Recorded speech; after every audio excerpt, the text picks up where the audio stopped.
Hola, and thank you for joining me for another episode of Astrology versus Psychology. Today we're taking a look at somatic disorder, also previously known as hypochondria. And I'm Nikki with 11th House Publishing, and I've also been an astrologer for some 10 years, a little bit more than that. So I'm taking a deep dive into the DSM-5's take on somatic disorder and then what astrology has to say about it, and what we can kind of learn from that about what it is, what it isn't, and how to help people who may be suffering from this or be unfairly diagnosed with it, as is often the case. So right off the bat, when I think of hypochondria, I think of Virgo. It's the sign of health and detail orientation. So it's going to be more hyper focused on these things to begin with. Also, anything to do with Mercury, being that Mercury rules Virgo, that mercurial energy is going to be taken into the realm of just picking things apart and trying to understand them and maybe over analyze. It can get analysis paralysis with Mercury, Virgo, even Gemini. There's also a correlation with Mars that I would expect to see, or the ascendant, the physical body. For the obvious reasons. So if you've got something going on within you and you're hyper attuned with that Mercury energy, and then you take the Mars into it and you're hyper attuning to that physical self specifically, you're going to be somebody who notices the small things before they blow out of proportion or before they become a problem. And so, and also in the negative form, because there's no good or bad in astrology, but there's a spectrum. So in the more lower frequencies of this, it can be, Mercury can absolutely be anxiety. So overly worrying about it. Oh, I learned that this is a possibility now. I'm dreading that it is, and that can also then have an effect on the physical form, either through manifesting other health issues or just, anxiety. Just, it's not exactly fun. It's not a state we all want to be in for very long. I previously did an episode on anxiety, so that also involved Mercury. If you're interested, it's in our playlist on our channel. And so that's kind of what I expected to see. And I get ahead of myself. I'm going to pull up now what the DSM-5 officially has to say on somatic disorder. It's, it's all in your head, in other words. So women in particular are often told that it's in their head. They go to the doctor for this, that, or the other thing. Doesn't matter. They're blowing it out of proportion. And we tend to be, on the whole, more attuned with our bodies for various reasons. So I find that also interesting. I myself was told this numerous times by doctors. I was blowing things out of proportion.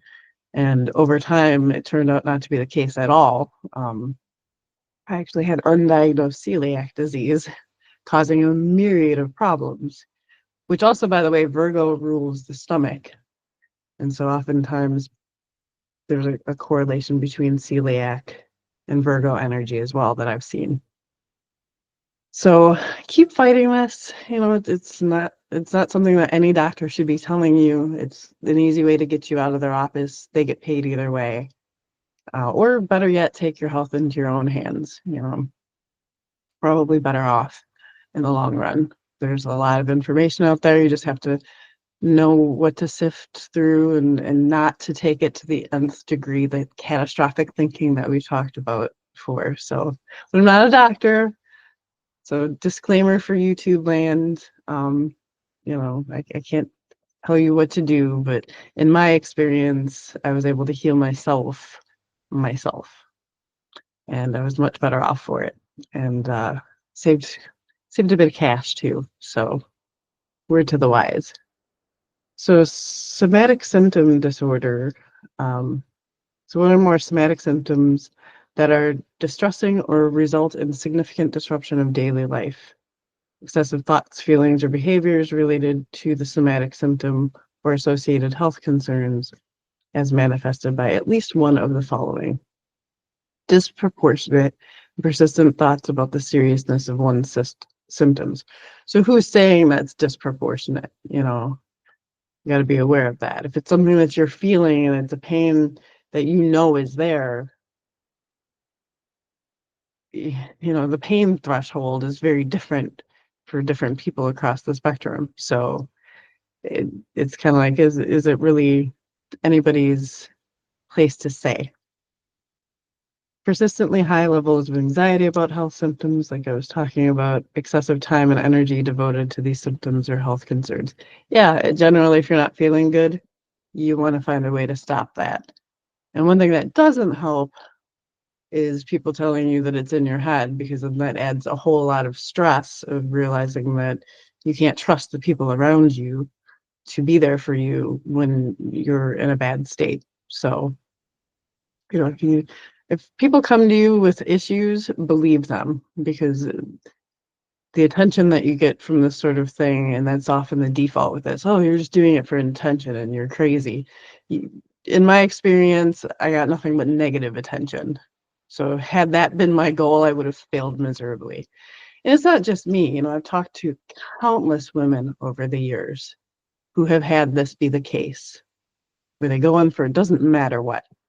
So I know that it's a systemic problem, at least in the United States.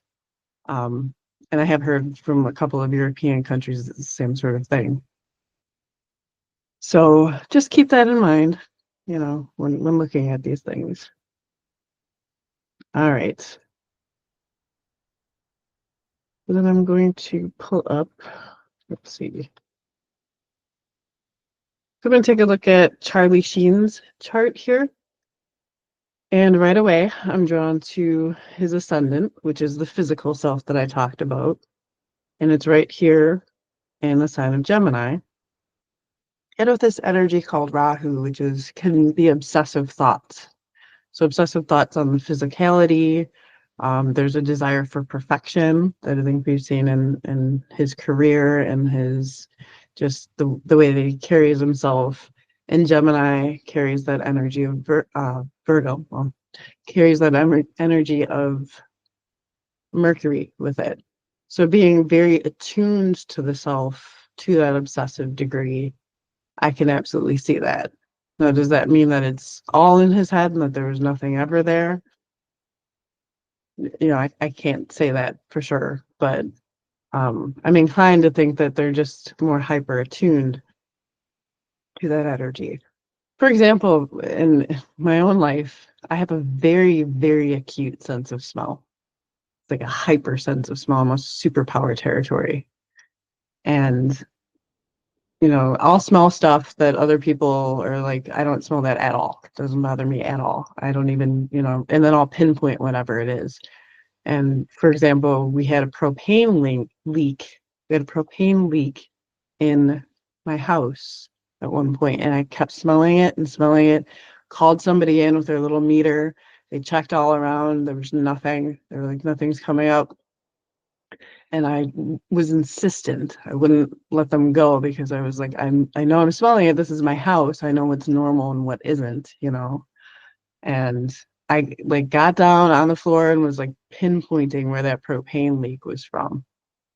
And sure enough, they put the little meter there and it blipped and went off. There was a tiny, tiny leak, and they're like, huh. You know, it was so small, like it had just started, and I was able to pick it up.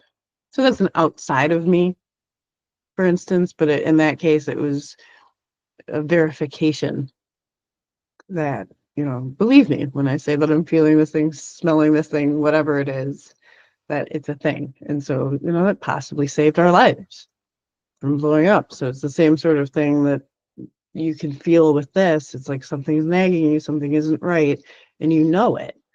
And so you keep on it, you know, until it gets fixed. Now, I can also go into the realm of being a little maybe too much or hyper focusing on it for sure.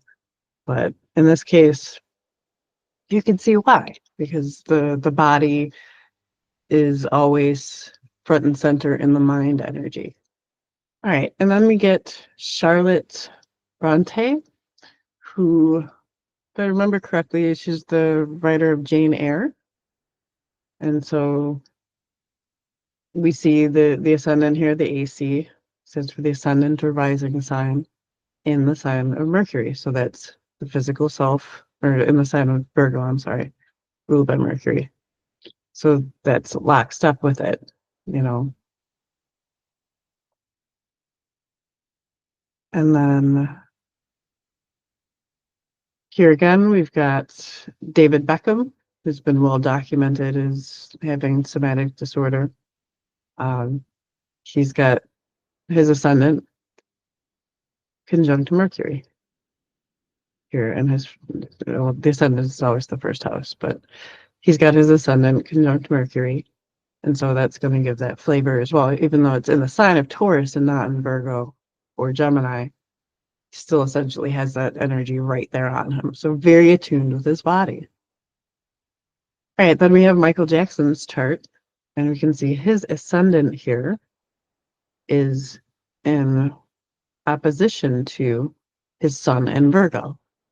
So again, it's that Virgo energy being carried forth and kind of bleeding into his ascendant, his physical self. So this is an opposition, which could lend some more credence to it being a disconnect rather than a full connection with the body, and maybe going overboard and into the negative a little bit more, blowing things out of proportion, and then having the money to do, money being no object, you can get all the doctors, all the medicines, anything that you need. So that's an interesting case. And then we have Oprah here, and she has Mercury conjunct her sun here, but it's very loose. However, what I did see with her too is she's got Mars, again, physical, in a hard aspect with Pluto, which is another one that I could see kind of bringing down that Mars energy. So Pluto can kind of take our vitality down to the underworld, as it were. And also there's an obsessive quality to Pluto. So I could see that being something then that might lend her to want to look into things on that physical level, to the nth degree a little bit more. In addition to, I mean, she has the Mercury Sun conjunction, although it's pretty loose. So that stuck out to me with her, as being kind of the only anomaly as far as that's concerned. However, as I'm looking at it now with Oprah, she has her ascendant right here on the cusp, so she kind of double dips into Capricorn. And we also see this Rahu energy there, which is another obsessive energy. It's the North Node, where we're supposed to go in this life. And when it's linked to the physical self like that, I can give that kind of obsessive thoughts about what's going on with the physical body as well, and wanting that perfection, like I talked about. So just as an aside there, little things that cropped up that I'm not exactly surprised to see, but I didn't take into account initially. So, and there we have it. So those are just a couple of the celebrities that I pulled up that seemed to back up what I was saying, about the origins of this, and how maybe we should not jump to this conclusion so quickly, and maybe look deeper, that these people are probably sensing something that just isn't, like, there's something that may be actually happening here, even if our ability to detect it in other ways isn't pinging and going off. So give some grace to people before you go tell them that it's all in their head, is what I would say. All right, so it seems to have bared out that there's this Mercurial Mars connection between these two. And what we can learn from that is just to be aware of it, maybe not go into that catastrophic thinking, but also, realize that there may in fact be something there, because you're more hyper attuned to the body with these energies, and to give yourself grace if this is something that's been said to you that's maddening. that you probably are onto something. And, take that into consideration. If you know your chart, you can look in there and see what your Virgo, Gemini, Mercurial, and Mars energy is up to. That can give you some sort of idea, maybe if this is more in the negative right now or in the positive. Because we also don't want to get so drawn into the what ifs of PubMed or whatnot that it ruins your life too. That's not good. But if there's something there, and anybody who's gone through a health scare of any kind can attest to, you don't stop, you don't give up. And that's also the Mars energy, by the way, is it's like there's a problem here, which is Mercury, problem solver, and Mars is the willpower. I'm not going to give up until I fix it. So kudos to everybody out there on their health journey, wherever you are. Don't give up, keep going. Even if it seems dark now, there may be something right around the corner that can help you. You know your body best. Listen to it and, take each thing as it comes. Ask the universe, pray, whatever you want to do. And sometimes you'll be surprised at what comes to you in the next few days that can help lead you out of those dark places. So, all right, I'm Nikki with 11th House Publishing, and thank you for joining me. You can join me in the Authortunities Hub every Wednesday at 6:30 p.m. Central. We go live and discuss another thing within the DSM-5 and how astrology can meet psychology and maybe help us all out. And thank you for joining me. I will talk to you guys later.